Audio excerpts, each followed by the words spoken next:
The following program is a PBS Wisconsin original production. You're watching Here and Now 2024 election coverage.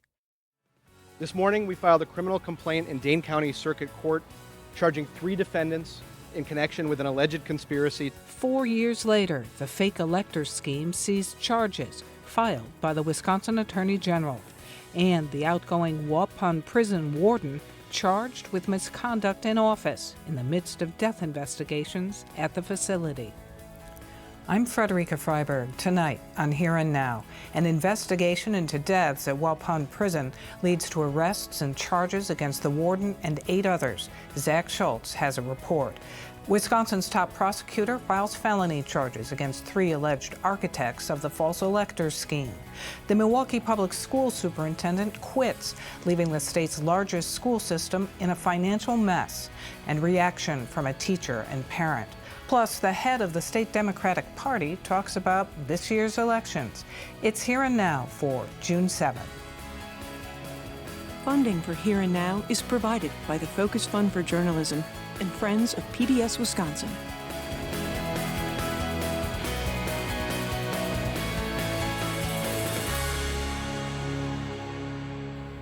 First tonight, 9 employees at the Waupun Correctional Institute, including the warden, have been arrested and charged for abuse of a prisoner and misconduct in office.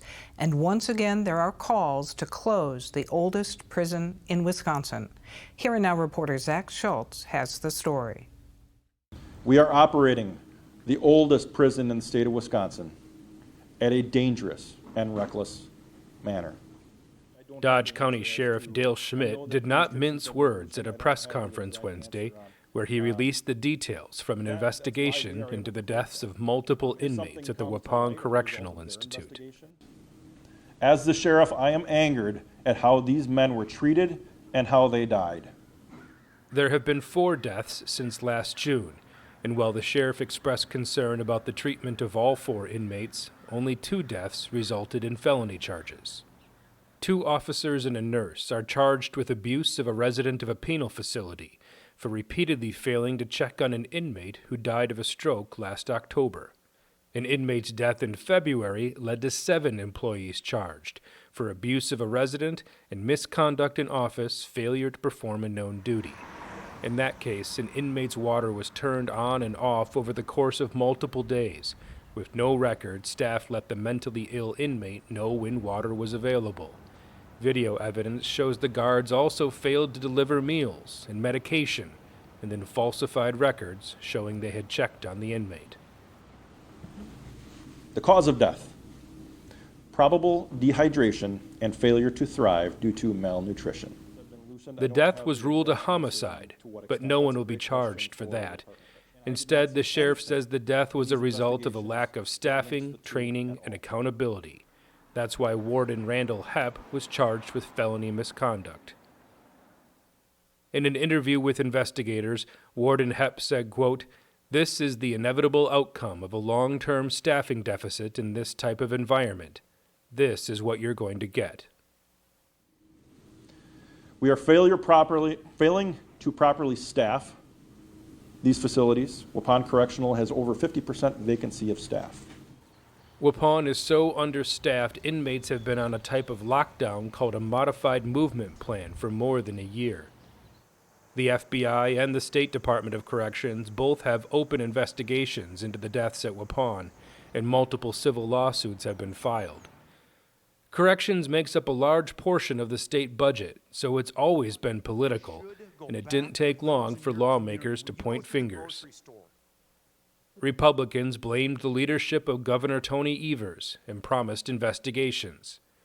Some Democrats called for Waupun and Green Bay Correctional, the state's second oldest prison, to be closed, while Evers put out a statement promising to release the results of the state internal investigation immediately. Nothing gets fixed because they blame each other, and there's plenty of blame to go around. Ron Bishop is the mayor of Waupun. He says Wisconsin's prisons have been ignored for too long, and after Act 10 removed union protections, staffing and morale crashed.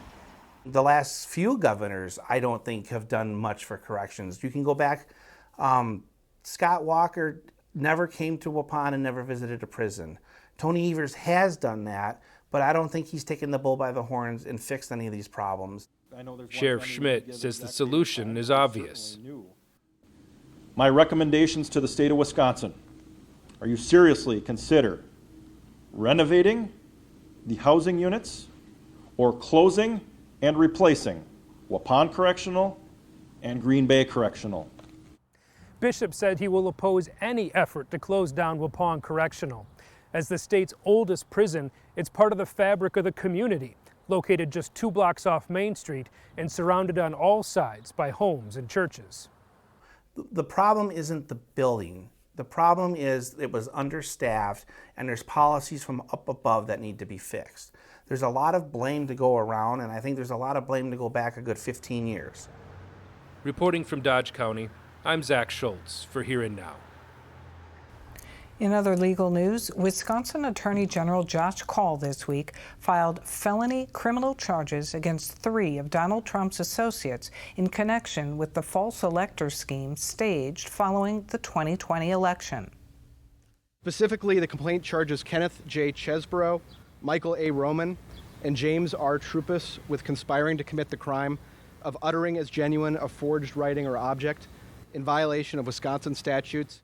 A 47-page criminal complaint alleges a plot to flip Wisconsin's 10 electoral votes from Joe Biden to Trump by forging a fake list of elector certificates at a meeting at the state capitol. The complaint states that on January 6, 2021, defendants Chesborough and Trupus exchanged messages about attempting to deliver the unappointed elector certificate to Vice President Pence during the joint session of Congress.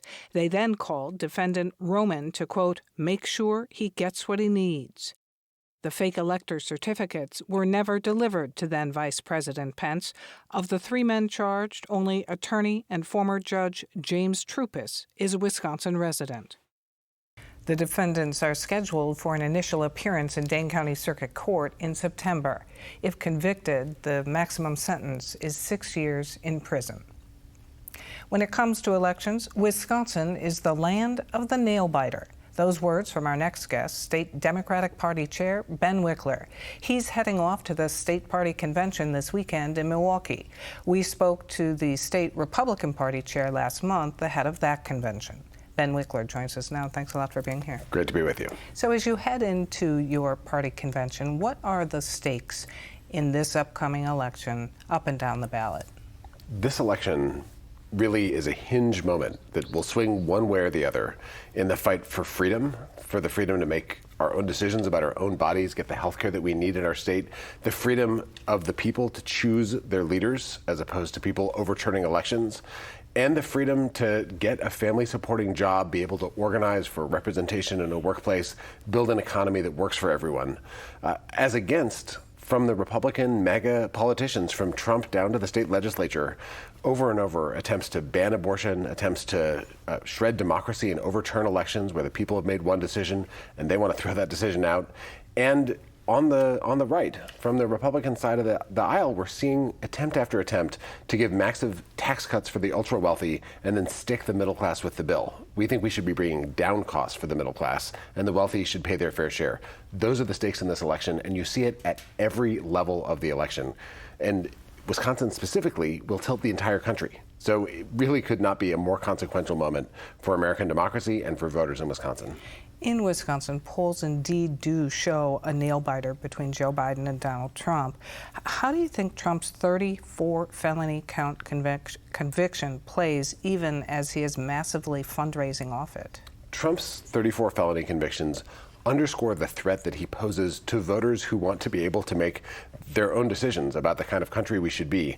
Trump cheated. He broke the law and then broke the law to cover up his lawbreaking in order to get into the White House in the first place. Then when he was in office, he tried to extort a U.S. ally to make up attacks against Joe Biden. Then he lost the election again, oversaw a criminal conspiracy to overturn the election. We just saw indictments this week in Wisconsin. And now he wants to get back into the White House in order to, as he puts it, become retribution, to exact his revenge on the people he perceives as his enemies. And frankly, anyone who voted against him before, anyone who's concerned about the idea that he should have total immunity and total power, you might be on his enemies list. This is not a comfortable situation for democracy. And the felony convictions underscore that he will do anything, break any law, in order to grab what he wants, even if the public does not want to give it to him. On the other hand, how does Joe Biden overcome low approval ratings and the apparent blame for inflation?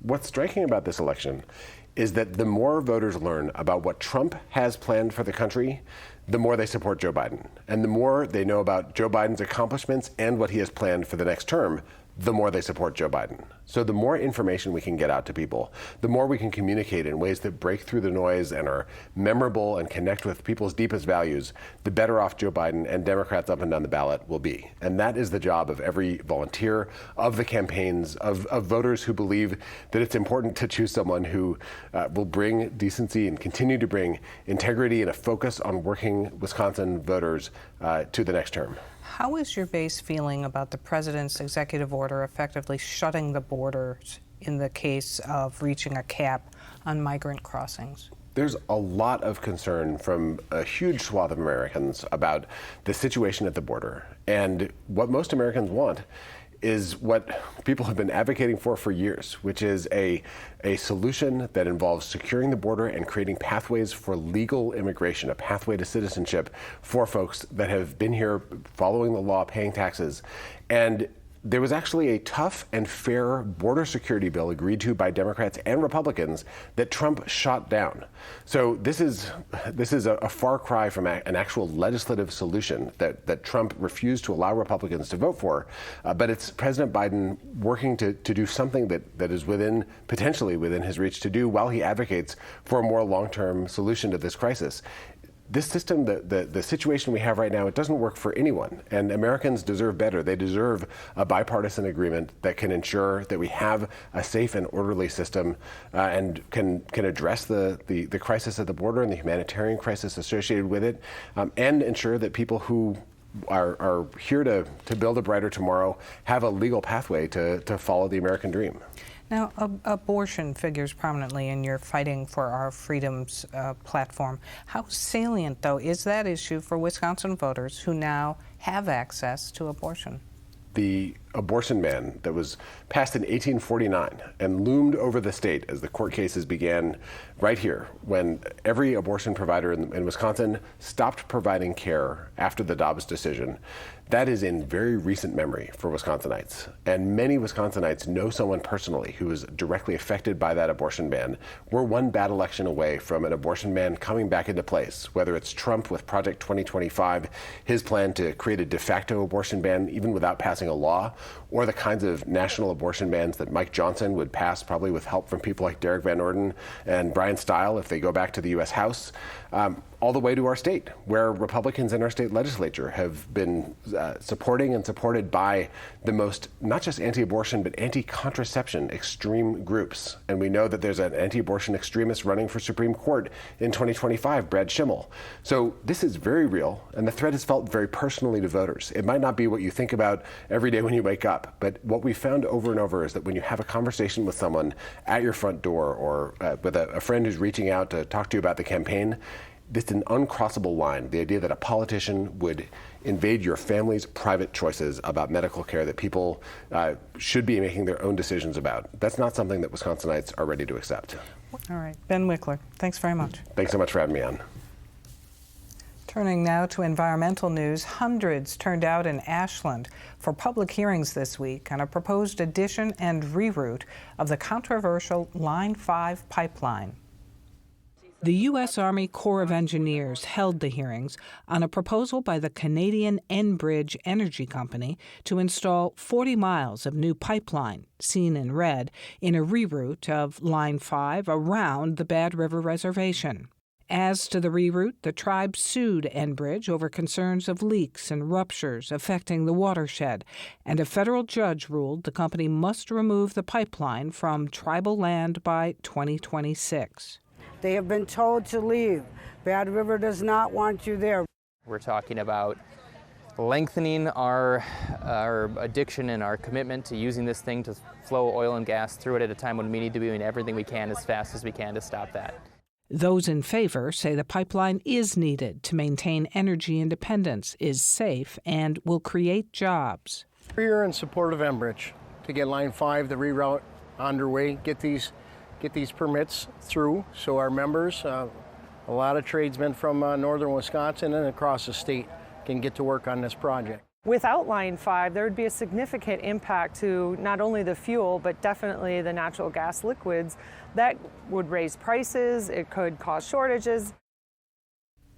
Currently, Line 5 transports 500,000 barrels of oil and gas every day from Western Canada through Wisconsin and Michigan. Also this week, President Joe Biden took action on the hot political issue of immigration and border control. If they choose to come without permission and against the law, they'll be restricted from receiving asylum and staying in the United States. Asylum requests would be shut down when ports of entry average 2,500 encounters with migrants per day. Because numbers are higher than that now, this means that the border could be closed to migrants effective immediately. We asked Erin Barbado of the UW-Madison Law School's Immigration Justice Clinic for her reaction. I'm not surprised that there is a more restrictive policy that is coming across even from Biden's office, because it has become so politicized and there's so much misunderstanding about the border. You know, all we do is hear influx and emergency, and but we're really forgetting about that this is a humanitarian issue, and that as the United States we have laws that allow people to seek protection here when they will be persecuted or have been persecuted in their home country. And now we're just blocking that off again for many people that will be, would otherwise be eligible for protections in the US. But as a political, the political nature of immigration right now is, I think this is, by restricting things at the border is the only way someone is going to gain popularity with the general population, even though that's incredibly disheartening. Financial and operational mayhem at Milwaukee Public Schools resulted this week in the resignation of the district's superintendent and the firing of its comptroller in charge of finances. Educational and political heavyweights like former Governor Tommy Thompson are calling to dissolve MPS. Midweek, the district responded to the dysfunction. I can tell you we're investigating, and we will provide updates as soon as we're able to do so. The district is still in need of those resources to fill what we would be in, which is dire financial straits. Even in the midst of passing a $252 million referendum, the district failed to submit mandatory financial reports to the state. As a result, DPI is withholding nearly $17 million in state aid because the reports are now 9 months past due. Plus, federal officials cut the district's Head Start funding for early learners after finding incidents of verbal and physical abuse and lack of supervision. All of this came to a head at a school board hearing this week, during which the superintendent tendered his resignation. MPS teacher and parent and chair of the Black Educators Caucus, Angela Harris, joins us with her reaction. And Angela, thanks a lot for being here. Thank you for inviting me. So how would you describe what happened this week? If I had to choose one word to describe what happened this week, it would definitely be chaos. It was a very chaotic week. There were new revelations every day about what was going on in the district, things that we as staff, community members were not aware of, right? We had no idea what was happening behind closed doors within our district. And so what was your reaction to those revelations? I was very disappointed. I was very disheartened to hear that this was what was happening, particularly on the heels of a $252 million referendum. So you had been calling for the removal of the superintendent. Is that because you believe he was ultimately responsible for the financial mayhem, as we called it? I believe that the responsibility starts with him, but I don't believe that the responsibility stops with him. I think that as the head leader of our district, he definitely holds some culpability in what was going on in terms of our financial paperwork not being submitted in a timely manner. Do I feel like he is the sole responsible person for this happening? Absolutely not. Why were you calling even prior to this for his resignation? We had questions about Superintendent Posley's leadership through the pandemic, right? The district had received several $100 million in federal funding through ESSER funding, and we were questioning at the time the way that that funding was being allocated, the way that community voice was not being listened to in terms of how that money should be spent and allocated. And so it was really during that time that we really began to question the fiscal responsibility and the fiscal management of Milwaukee Public Schools. So you spoke to this a moment ago, but what was your reaction to the district successfully passing, again, this $252 million referendum at the same time that their financial books apparently were not square? It really makes it hard for the community, for staff to trust our district, knowing that they knew that this financial paperwork had not been submitted on time and that it could negatively impact our finances. And they knew this while simultaneously asking for the community to raise our property taxes, to provide financial assistance to a district that can't even make sure that their financial paperwork is submitted in a timely manner. So how concerned are you then about the suspension of state aid to Milwaukee? I'm extremely concerned because although DPI says, right, this money is just being withheld, and if the paperwork is submitted and everything is correct, they will release the funds. My worry is, what if the paperwork is not correct? And what if they have to withhold money that they will not return? These are monies that we cannot afford to lose. MPS cannot afford to lose not a single dollar. So also, as we discussed, there's the loss of federal funding because MPS Head Start programs were found to have maltreatment of children. What is your response to that as a second grade teacher who no doubt sees some of these youngsters who are in Head Start and then come into your school? I am really saddened by that loss, especially. We know that when students have access to quality K-3 and K-4 education, that definitely makes my job easier as a second grade teacher, right? Because they are experiencing not only the academic side of learning, they're also getting that social and emotional learning that happens in those spaces as well that they wouldn't otherwise get if they were at home. And to know that a program that is supposed to be accessible to some of our most marginalized families, right? Head Start is a program that is for families that are specifically low income. To know that they will then suffer a loss because of our financial mismanagement, our mismanagement of this program, it just really makes me sad for our students and our families here in Milwaukee. And what about the idea of these little children reportedly suffering this maltreatment? That is very, very concerning to hear. I mean, as an educator, a lifelong educator, right, I have to pass a background check. If I were to ever hurt a child, I would lose my license and lose my job and be unable to work with children any further. So to know that not only are these children now losing an opportunity to help levy some of the academic disparities that they face, but they were also being harmed and will potentially have some trauma that is related to that care as well. It's just really devastating to hear. As a teacher and a parent of students, I understand, attending MPS, do you feel like all of this dysfunction trickles down into the classroom? Oh, 100%. I always say, you know, it is very difficult to bear ripe fruit from a rotten tree. And so when we have issues that are happening in the very highest levels of our district, it's only natural that that is going to boil down to the classroom, to the school, to the teachers, to the students, and I mean ultimately in our community as well. What is morale like among staff? I think at this point, there's a lot of uncertainty that exists among staff. People are often asking, like, will my job be safe? If we lose this funding, what does that mean for my job? There's so many questions that still remain due to the lack of transparency from the district. When you hear people like Tommy Thompson and others calling to dissolve MPS, do you think that's a good idea? I absolutely do not believe that dissolving in Milwaukee Public Schools is the answer. Milwaukee Public Schools is the largest public school system here in our state. We serve the largest number of students.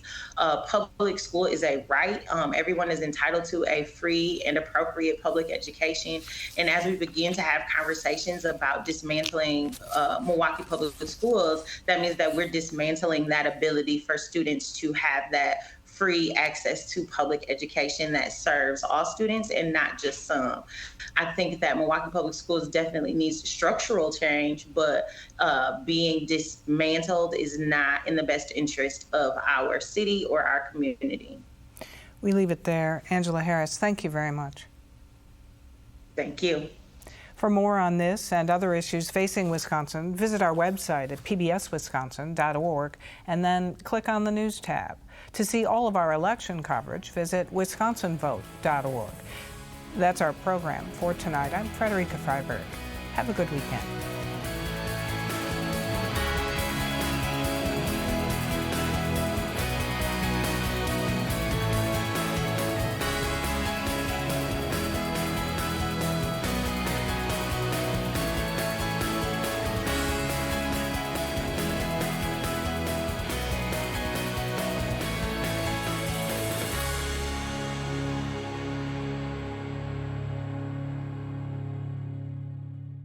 Funding for Here and Now is provided by the Focus Fund for Journalism and Friends of PBS Wisconsin.